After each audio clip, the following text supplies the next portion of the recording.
Sa silangan ng laluigan sa Negros Oriental, patay ang usa ka 92 anyos nga asindera sa barangay San Jose sa Tanhay City gumikan sa miulbo nga sunog. Siluan Mirondina sa report. Giila ang biktima sa iyang mga kabanay nga si Doña Generosa Villegas na nag-iya sa Hacienda San Jose ug asawa sa labing unang mayor kaniadto dihang lungsod pa ang Tanhay City. Sa investigasyon sa Bureau of Fire Protection sa Dakbayan sa Tanhay, natug ang biktima sa iyang kwarto dihang gipukaw tungod sa pag-ulbo sa sunog gabii. Giingong wa na mabantayi sa iyang mga kabanay nga mibalik di ay ang biktima sulod sa iyang lawak diin siya na trap.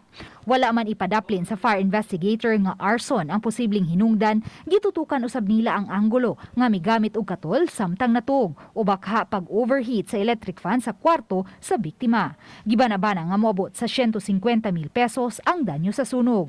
Tungod kay panahon man sa ting-init, mipahinumdum ang taga Bureau of Fire Protection nga likayan ang paggamit sa katol ug pagpa-overheat sa mga appliances. Uban ni Clans Gabutin o Grod Prado, Luan Mirondina, Balitang Bisdak.